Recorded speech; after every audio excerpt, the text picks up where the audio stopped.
முருகனை வழிபடுவதற்கென்று சில முறைகள் இருக்கு இல்லையா? அது என்ன மாதிரி முருகன்ட்ட வழிபட்டு ஒரு வரம் வாங்க வேண்டியது? ஒவ்வொரு கடவுளை கும்பிட்றதுக்கும் ஒவ்வொரு டிஃபிகல்ட்டிஸ் இருக்குது. அப்படி தான் போகணும், இப்படி தான் போகணும்னு சொல்லி முருகப்பெருமானுக்கு அப்படின்னு சொல்லி முருகனுக்கு என்ன நெய்வேத்தியம் பண்ணணும் அப்படின்னு கேட்டால், சார் சக்கரை பொங்கல் வேணுமா சார், தயிர் சாதம் எதுவுமே வேண்டாம்.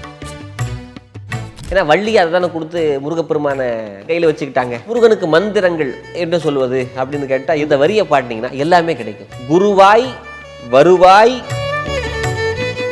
நினைக்கிறோம் ஒரு கஷ்டத்தை கொடுக்குறாருன்னா முருகன் வந்து நம்ம கஷ்டப்படுத்துறாரு. நமக்கு என்ன தேவையோ அதில் நமக்கு என்ன தேவைன்னு அவர் மெனு கார்டு டிக் பண்ணுவார். நம்ம மெனு கார்டு நம்ம டிக் பண்ணக்கூடாது. அப்படி காசியை விடவும் கூட ஒருபடி மேலான தலமாக போகிற போக்கில் ஒரு ரோட்டை தொட்டு கும்பிடுங்க, அருள் கிடைக்கும். ஏன்னா அங்கே யாராவது அடக்கமாக இருப்பாங்க சொல்ல முடியாது. நம்ம பார்த்தவங்க தானே எத்தனையோ சாமி. சாதாரணமாக இந்த மானிட வாழ்க்கையில் அடுத்த படிக்கு போவதற்கு அரசாங்கம் 1000 தேர்வுகள் வைக்கிற போது நாம் அளப்பெரிய அருளை பெறுவதற்கு முருகப்பெருமான் தேர்வு வச்சு நம்மளை மேல் எடுத்துட்டு வர்றாரு. தீராத நோய்கள் எல்லாம் தீர வேண்டும் என்று சொன்னால் அந்த கோயிலை வலம் வந்து, வயலூர் முருகனை வலம் வந்து முருகப்பெருமானை வழிபட்டால் தீராத நோய்களை கண்டிப்பாக தீர்ப்பார். சுகமே சொல்க. வணக்கம். பேராசிரியர், பட்டிமன்ற பேச்சாளர், ஆன்மீக சொற்பொழிவாளர், அது இல்லாமல் புஸ்தகம் எழுதிட்டு இருக்கீங்க. இந்த இளம் வயதுல முருகனை பத்தி நிறைய பேசிருக்கீங்க. நம்ம ரெண்டும் இன்டர்வியூ பண்ணணும் முதலேருந்தே பிளான் பண்ணிட்டு இருந்தோம்.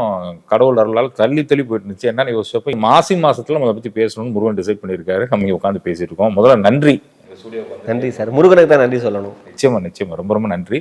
மாசி மாசம் 2 கடவுள்ல நம்ம கும்பிடணும் அப்படின்னு சொல்லி வரலாறுலன்னு சொல்லியிருக்காங்க. போறப்ப எல்லாமே சொல்லிட்டு இருக்காங்க பெரியவர்கள். அது முக்கியமான ஒரு கடவுள் யாருன்னா முருகன். கண்டிப்பா அவர் கும்பிடுறதுனால பல நன்மைகள் நடக்கும்னு இருக்காங்க. என்ன நன்மைகள் இந்த மாசி மாசம் கும்பிட்டால் நடக்கும் முருகனை? அதாவது எல்லா மாதங்களில் நான் மார்கழியாக இருக்கிறேன்னு பெருமாள் சொல்லியிருக்காரு. ஆனாலும் கூட 11வது எண்ணுக்குன்னு சொல்லி ஒரு பெருமை இருக்கு. 11வது மாசமா வரக்கூடியது மாசி மாசம். மாசி மாசத்துல எந்த கடவுளை கும்பிட்டாலும் சிறப்பாக இருக்கும். விநாயகருடைய சங்கடகரா சதுர்த்தியில சிறப்பான சதுர்த்தி, மகா சங்கடகரா சதுர்த்தி இந்த மாசத்துல தான் வருது. அம்பாள் ஆண்டவன்கிட்ட வரம் வாங்குவதற்காக தவம் பண்ணி பல வரங்களை பெற்றது இந்த சிவராத்திரியில தான். அதே மாதிரி நம்முடைய பிரம்மகத்தி தோஷங்கள் போன்ற பல தோஷங்கள் போவதற்கு நீரிலே ஆடுவது, குளத்திலே நம்ம நீராடுவது அப்படிங்கிறது மாசி மகத்தில் தான் பண்ண வேண்டியிருக்கு. முருகனுக்கு என்ன சம்பந்தம் அப்படின்னு கேட்டால், பிரணவ உபதேசம்னு ஒன்று இருக்குது பார்த்தீங்களா? அப்பனுக்கே பாடம் சொன்ன சூப்பன் அப்படின்னு முருகன். அப்படி முருகப்பெருமான் தந்தைக்கே உபதேசம் செய்கிற அளவிற்கு எந்த மாதத்தில் சொன்னார்னா இந்த மாசி பூசத்தில் தான் சொன்னார் அப்படின்னு சொல்லி வரலாறுகள் சொல்லுகிறது. அப்படி இருக்கிற போது ஒரு ஒட்டுமொத்தமாக ஒரு பலன்களும் புண்ணியங்களும் கொட்டி கிடக்கிற மாதம் இந்த மாதம். அதனால முருகப்பெருமான் அப்பாவுக்கே டீச் பண்ணுற அளவுக்கு உயர்ந்திருக்காருன்னா அந்த மாதத்தில் நாம் வழிபடும் போது எல்லா பலன்களும் கிடைக்கக்கூடிய மாதமாக இந்த மாதம் இருக்கு. நிச்சயமா அந்த முருகனை வழிபடுவதற்கென்று சில முறைகள் இருக்கு இல்லையா? அது என்ன மாதிரி முருகன்ட்ட வழிபட்டு ஒரு வரம் வாங்க வேண்டியது? முருகனை வழிபடுவதற்கு பெரிய நம்ம கஷ்டப்பட வேண்டியதில்லை. ஒவ்வொரு கடவுளை கும்பிட்றதுக்கும் ஒவ்வொரு டிஃபிகல்ட்டிஸ் இருக்குது. அப்படி தான் போகணும், இப்படி தான் போகணும்னு சொல்லி முருகப்பெருமானுக்கு அப்படின்னு சொல்லி இந்த மலர் தான் சூட்டணும் அப்படின்னு முருகன் கேட்கல. அவருக்கு கடம்ப மலர் மாலை தாங்கிய தோளா போட்டின்னு, கடம்ப மலர் எங்கே இருக்குன்னே தெரியாது. நம்ம என்ன பண்ணலான்னா செவ்வரளிப்பூ, அவர் வந்து செவ்வாயுடன் சம்பந்தப்பட்டவர், சிவப்பு, அவருடைய வழிபடுவதால் நமக்கு வாழ்க்கையில் உவப்பு. அதனால செவ்வரளி மலர்களை நம்மால் முடிஞ்சதை, நீங்கள் போய் கடையில் போய் கிலோ கணக்கில் வாங்கி மொத்தமாக தான் கொடுக்கணும்னு அவசியம் இல்லை. நம்ம வீட்டில் பூத்த 2 பூ, அவருக்கு மனமுடைய பூவையும் சேர்த்து நம்முடைய மனப்பூவையும் அர்ப்பணிச்சா போதும். அதை தாண்டி முருகனுக்கு என்ன நெய்வேத்தியம் பண்ணணும் அப்படின்னு கேட்டால், சார் சக்கரை பொங்கல் வேணுமா சார், தயிர் சாதம் எதுவுமே வேண்டாம். தெனை அல்லது தெனை மாவு. ஏன்னா வள்ளி அதை தானே கொடுத்து முருகப்பெருமானை வசியம் பண்ணாங்கன்னு சொல்லக்கூடாது, தன் கையில் வச்சுக்கிட்டாங்க. தேனும் தினை மாவும் முருகப்பெருமானுக்கு படைச்சாலே போதும். வேறு ரொம்ப கஷ்டப்பட வேண்டியதில்லை. முருகனுக்கு மந்திரங்கள் என்ன சொல்வது அப்படின்னு கேட்டால் எதுவுமே வேண்டாங்க. அருணகிரிநாத பெருமான் சந்த தமிழுக்கு சொந்தக்காரர். அருணகிரிநாதர் மாதிரி முருக பக்தர்கள் யாருமே கிடையாது. அவர் கடைசியில் ஒரு கன்க்ளூஷனுக்கு வர்றார். கிளி ரூபம் எடுத்து பாடுறார், கந்தர் அனுபூதின்னு பாடுறாரு. அதில் கடைசி வரி, அந்த வரியை பாடினீங்கன்னா எல்லாமே கிடைக்கும். குருவாய் வருவாய் அருள்வாய் குகனே. இன்னொரு வாட்டி சொல்லிருங்க. குருவாய் வருவாய் அருள்வாய் குகனே அப்படின்னு முடிக்கிறார். ஒரு கோயிலுக்கு போயிருந்தப்போ ஒரு அம்மா என்ன பண்ணுச்சு, குருவாய் வருவாய் அருள்வாய் குகனே, குருவாய் வருவாய் அருள்வாய் குகனே அப்படின்னு பாடிட்டு இருந்துச்சு. என்ன இப்படி பாடுறீங்க அப்படின்னு கேட்கும்போது அந்த மாதிரி சொன்னாங்களாம், வருவாய் அருள்வாய் குகனேன்னு சொல்லியிருக்காரு. நீங்கள் வருவாய் அப்படின்னு எடுத்துக்கலாம், வருவாய் அப்படின்னு எடுத்துக்கலாம். முருகப்பெருமான் நீங்கள் எப்படி கும்பிட்டாலும் அவர் அப்படி கொடுத்துடுவார். எப்படின்னு கேட்டால் கந்த புராணத்தில் வருதுங்க ஒரு இடத்துல, மானிடத்தில் வருக அப்படிங்கிறாங்க. மானிடத்தில் வருக அப்படிங்கிறாங்க. வள்ளி எப்படி வந்தாங்க தெரியுங்களா?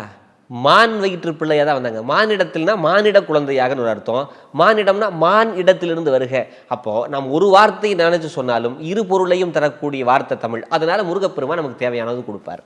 நம்ம இந்த குருவாய் வருவாய் அருள்வாய் குகனே அப்படின்னு சொல்லியிருந்தோம் இல்லையா? இந்த மந்திரத்தை எப்படி சொல்றது, எத்தனை முறை சொல்ல வேண்டும் நம்ம சொல்றதா இருந்தா? குருவாய் வருவாய் அருள்வாய் குகனே அப்படிங்கிறது. இந்த மந்திரத்தை ஒரு நாளைக்கு 51 முறை சொல்லலாம். 51 அக்ஷரம் அப்படிங்கிற முறை 51 முறை சொல்லலாம். அல்லது 6 முறை சொன்னாங்க கூட போதும். ஏன்னா முருகப்பெருமான் சடாட்சரம் அப்படிங்கிறதால இப்படி சொல்லலாம். ஏன் இந்த மந்திரத்தை எந்தெந்த நேரத்தில் சொல்லலாம் அப்படின்னா, காலை மாலை முக்கியமாக சொல்லலாம். எந்தெந்த நேரமெல்லாம் நேரம் கிடைக்குதோ அந்தந்த நேரத்துலலாம் சொல்லலாம். அதுக்கடுத்து இந்த மந்திரத்தினுடைய நுட்பத்தை சொல்கிறேன்.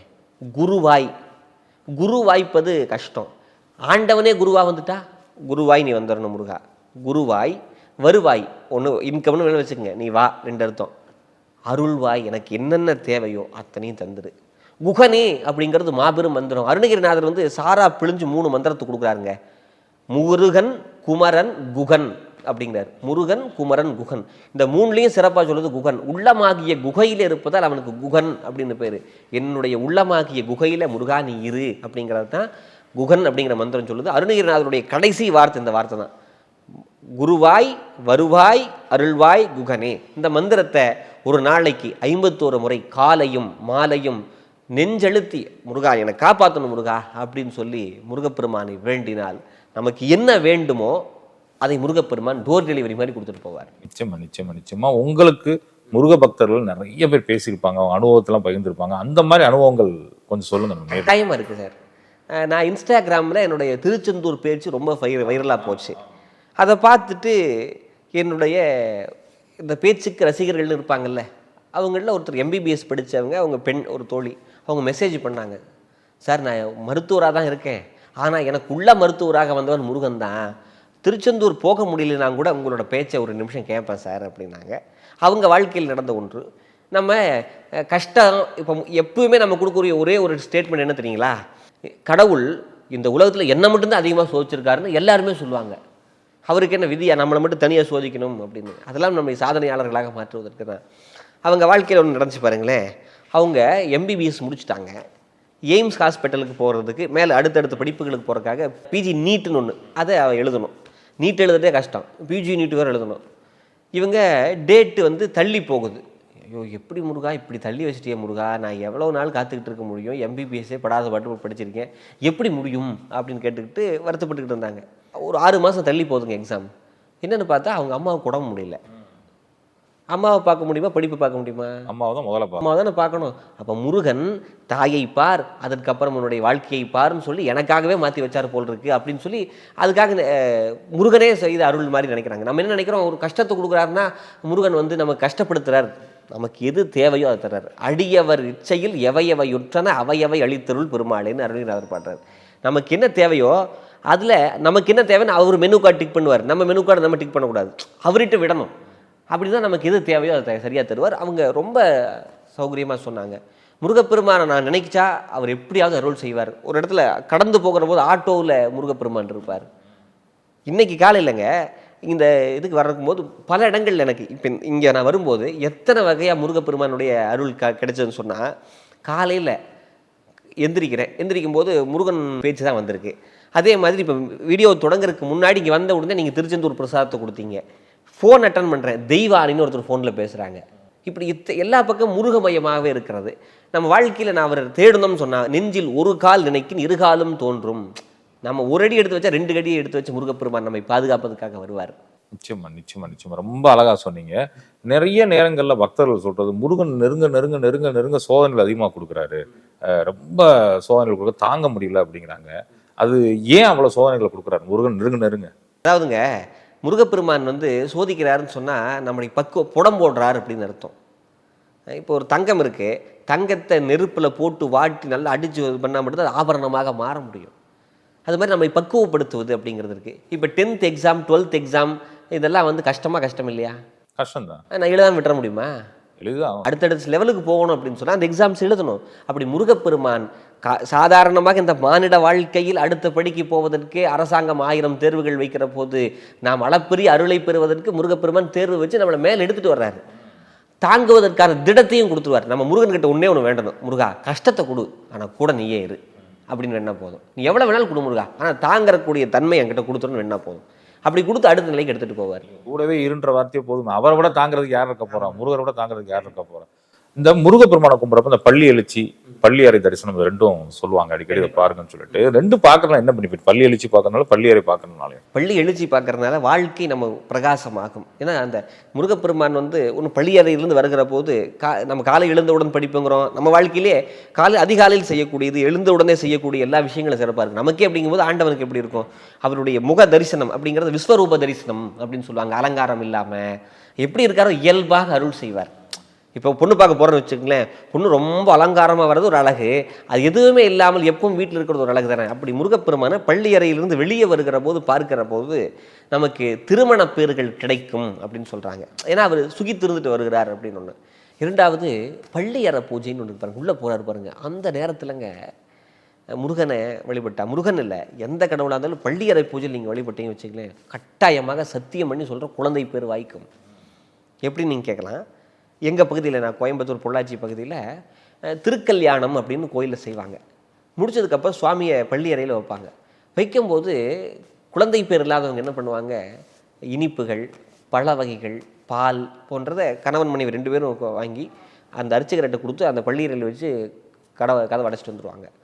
அப்படி அடைச்சிட்டு வந்துட்டு காலையில் வந்து கதவை திறந்த உடனே விஸ்வரூப தரிசனத்தை பார்த்து அந்த பிரசாதத்தை வாங்கி சாப்பிட்டா கண்டிப்பாக குழந்தை பேர் வாய்க்கிறது. அப்படி வாய்க்க பெற்றவர்கள் எத்தனையோ பேர் இருக்காங்க. அதாவது கைமேல் கண்ட பலனாக அது கிடைச்சிருக்கு. அப்போ பள்ளியறை பூஜை பார்ப்பது என்பது திருமண பேற்றை தரும், கண்டிப்பாக குழந்தை பேற்றை பெற்று தந்தே தீரும். நிச்சயமா நிச்சயமா நிச்சயமா. முருகனை பற்றி இவ்வளோ பேசியிருக்கீங்களா, உங்களுக்கும் முருகனுக்குமான அந்த தொடர்பு எப்படி வந்தது? இப்போ வரைக்கும் நீங்கள் முருகனை பற்றி பேசுவோம், உங்களுக்கு சில இன்ட்யூஷன்ஸ்லாம் வந்திருக்கும் இல்லையா, அதை பற்றிலாம் நம்ம நேரில் கொஞ்சம் சொல்லுங்களேன். நான் வந்து ஒரு பொள்ளாச்சியில் ஒரு ஸ்கூலில் படிச்சுக்கிட்டு இருந்தேன். படிச்சுக்கிட்டு இருக்கும்போது என்னமோன்னு நம்ம பேச்சை கேட்கணும். வாரியார் சாமின்னா எனக்கு ரொம்ப உயிர். அவர் நெத்தி விபூதி பூச்சிட்டு என்னமோ பேசுகிறாருப்பா அப்படின்னு போய் உட்காந்து கேட்பேன். எங்கள் வீட்டில் டிவி கூட இருக்காது, ஒரு கிறிஸ்துவர் வீடு. அவங்க வீட்டில் பார்க்கும்போது அவங்க நம்ம சமயத்தை சார்ந்தது பார்க்க மாட்டாங்கல்ல, அவங்க ஆஃப் பண்ணிட்டாங்க. இவர் என்னமோ சொல்கிறாரு அப்படின்ட்டு இருந்தேன். இந்த மாதம் தெரியாது, கோயில் என்னமோ சத்தம் கேட்குதுன்ட்டு கோயிலுக்குள்ளே போயிட்டேன். அங்கே ஒரு ஐயா வாரியார் மாதிரியே மொட்டை அடிச்சுக்கிட்டு விபூதி பூச்சிக்கிட்டு பேசிகிட்டு இருந்தார். அப்போ பேசிகிட்டு இருக்கும்போது கேள்வியெல்லாம் கேட்டார். முருகப்பெருமானுக்கு 6வது முகம், 6வது முகத்தினுடைய பேர் என்ன அப்படின்னாங்க. அதோ முகம் அப்படின்னு எங்கேயோ படித்தது ஞாபகம் சொல்லிட்டேன். எனக்கு ஒரு ஆசை, பாரு இவங்களோட பேச்செல்லாம் கேட்குறோம், நம்ம இந்த இடத்துல உட்காந்து பேசுவோமா, கந்த புராணம் பேசுவோம். அவர் கந்த புராணம் பேசுறாரு, எனக்கு எந்த புராணம் பேசுறாரு எனக்கு தெரியாது. இப்போ தெரிஞ்சிருக்கும். ஆமாம், இப்போ தெரிஞ்ச மாதிரி காட்டிக்கிட்டு இருக்கேன்னு வச்சுங்களேன். கந்த புராணம் பேசுகிறாரு, நம்ம பேசுவோமான்னு பார்த்தா அதே கோயிலில் தொடர்ந்து 3 ஆண்டுகள் நான் கந்த புராணம் பேசினேன். தினமும் 6 நாள் தொடர் சொற்பொழிவு பண்ணேன். எந்த இடத்துக்கு கூப்பிட்டாலும் உடனே போய் கந்த புராணம் பேச முடியாத அளவுக்கு இறைவன் என்ன சொல்கிறது அப்படி என்கேஜாக வச்சுருக்காருன்னு சொன்னால் முருகப்பெருமானுடைய அருள் தான். அப்படி தினம் பேச்சு கேட்க போனேன். இன்றைக்கி எத்தனையோ பேர் என் பேச்சு கேட்க வர்றாங்க. அத்தனைக்கும் காரணம் முருகப்பெருமானுடைய அருள் அப்படின்னு சொன்னால் அது மிக இல்லை. என் வாழ்க்கையில் ஸ்டெப் பை ஸ்டெப்பாக என்னை முன்னேற்றிக்கிட்டே இருக்கார் முருகப்பெருமான் அப்படின்னு தான் சொல்லணும். நிச்சயமா. நம்ம எல்லா கோயிலை பற்றி பேசுகிறோம், அந்த வயலூர் முருகனை பற்றி பேசுகிறவங்க சொற்பமாக தான் இருக்காங்க. அந்த வயலூர் முருகனோட சிறப்பை சொல்லுங்கள். இன்னைக்கு உண்மையிலேயே அதை நான் பேசணும்னு நினச்சிக்கிட்டு இருந்தேன், நீங்களா கேட்டீங்க. வயலூர் முருகன் தான் அருணகிரிநாதருக்கு எல்லாமே. எங்கே பழனியை பாடிக்கிட்டு இருப்பார், சோழ மண்டல மீதே மனோகர ராஜ கம்பீர நாடாளு நாயக அப்படின்னு சொல்லிட்டு வயலூராம்பார். என்ன வயலூர், அவருக்கு எந்த முருகனும் வயலூர் முருகன் தான். வாரியார் சுவாமிகள் அப்படித்தான், ஆதி வயலூர் முருகப்பெருமானுடைய தனிப்பெரும் கருணையினாலே அப்படின்னு தான் தொடங்குவார். இந்த வயலூர் முருகன் நம்முடைய வாரியார் சாமியில் வாழ்க்கையில் என்ன பண்ணியிருக்காருன்னு ஒன்று சொல்லணுங்களே. வாரியார் சாமிக்கு தீராத காலில் ஒரு பிரச்சனை, தாங்க முடியாத பிரச்சனை. டாக்டர்ஸ் எல்லாம் கைவிட்டாங்க, அந்த அளவுக்கு முடியாது அப்படின்ட்டாங்க. என்கிட்ட சான்றே இருக்குது. அப்போ என்ன பண்ணுறது, முருகா நீ தான் இதை படைச்சவன், ப்ராடக்ட் உன்னோடது, இதை காப்பாற்ற வேண்டியது நீ, உன் பொறுப்பு அப்படின்னு முருகப்பெருமானை வேண்டிக்கிட்டு வாரியார் சுவாமிகள் என்ன செய்தாருங்களா, திருமுருக வள்ளல் வாரியார் சுவாமிகள் அந்த முருகப்பெருமானுடைய ஆலயத்தை 108 முறை 1 வாரம் தினமும் சுற்றி இருக்கார்.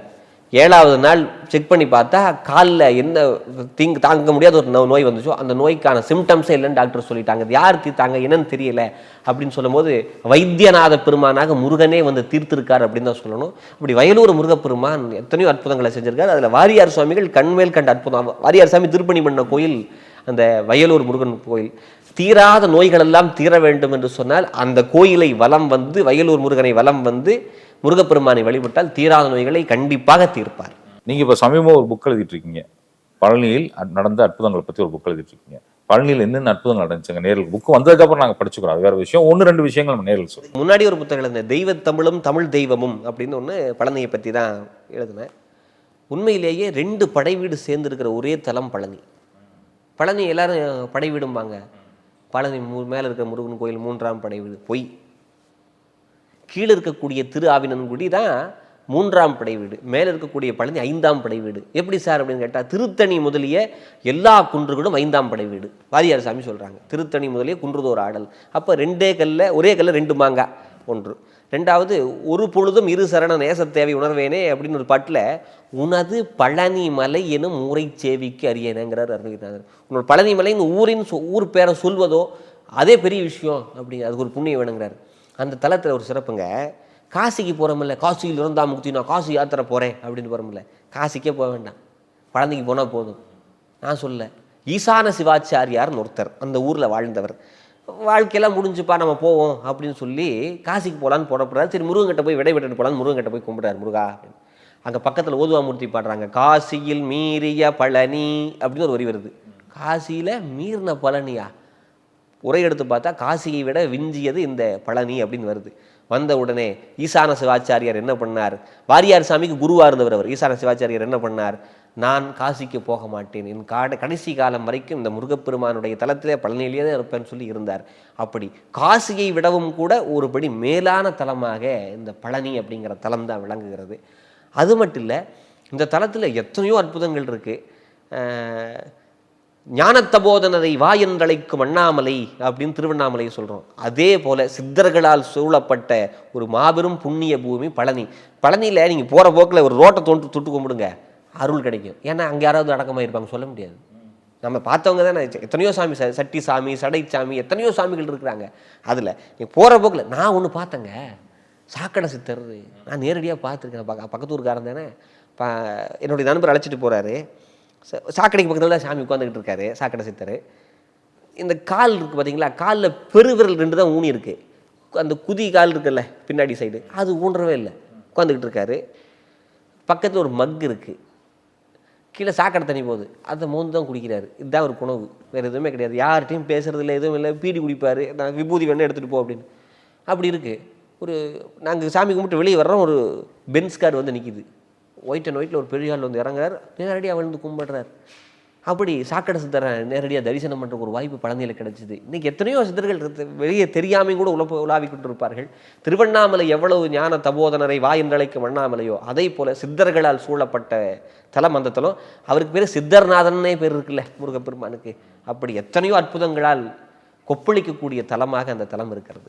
நிச்சயமா பொண்ணா நேரத்தை செலவழிச்சு நம்ம நேருக்கு இவ்வளவு வழக்கம் சொன்னதுக்கு ரொம்ப நன்றி. இந்த மாசி மாசம் முருகனை கும்பிட்றதுல எவ்வளவு சிறப்பு இருக்கு, முருகனை கும்பிட்டவர்கள் எவ்வளவு பயனடைந்திருக்கான்னு ரொம்ப தெளிவா சொன்னீங்க. ரொம்ப ரொம்ப நன்றி. சுகமே சொல்லுங்க. நன்றி சார், வணக்கம்.